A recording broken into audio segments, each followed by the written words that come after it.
this is a complex political environment. We're right in the middle of a ceasefire negotiation. I understand on the first night of the ceasefire negotiation, one of the primary issues that Hamas and their negotiators brought up was they wanted to see the elimination of GHF, which ought to tell you something. If their priority is to, Hamas didn't want 70 million meals of food in the Gaza Strip for the people they allege they care about. Like, this is absurd. But we're operating in a complex environment. We can't decide whether we will continue to operate. That's for lots of other people to decide. But we are prepared to be there every single day we're needed for the rest of this conflict, whether there's a ceasefire or not, and then after. And we are very, very interested in helping these people rebuild their lives and not just providing food, but providing other needs. So we're committed to be in this for the long haul if we have the privilege of doing it. The people of Gaza, who were always and are still the first victims of Hamas, do not want Hamas to have a future role in Gaza. In terms of whether that happens or not, that's for other people to deal with. My mission and the mission of GHF is really, really simple. It's just to feed people, and it should not be as controversial as it has been. The UN is lying. They're just lying.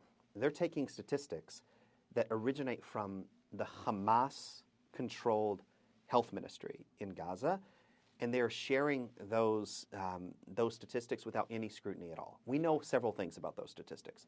We know Hamas has routinely lied about civilian death numbers from the beginning of this conflict. We know that Hamas doesn't distinguish between the death of Hamas militants and between civilians.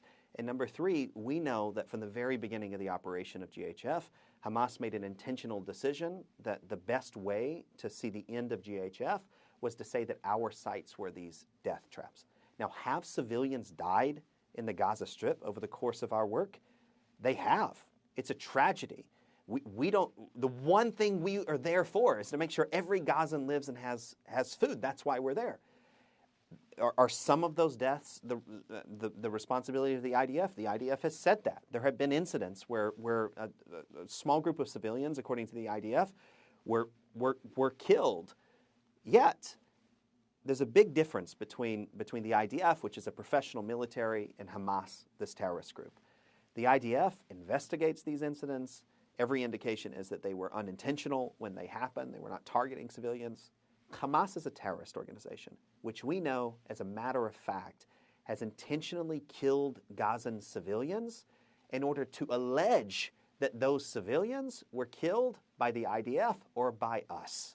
It's a lie. My interest has always been in the day after. We have to do both. We have to plan for the day after, and we have to address the emergency. And it's time for the United Nations to stop playing political games, sit around a table with us. I always say, don't confuse decision-making and problem-solving. We can solve the problems together in order to check every box that needs to be checked for all of us to work together, but we have to make the decision to work together.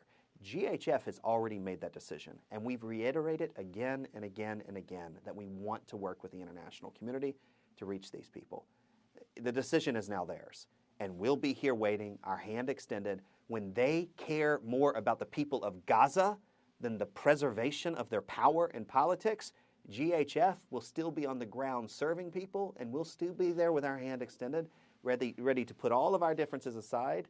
We can deal with our differences later. We can reform the humanitarian system later. We can have all our arguments later on.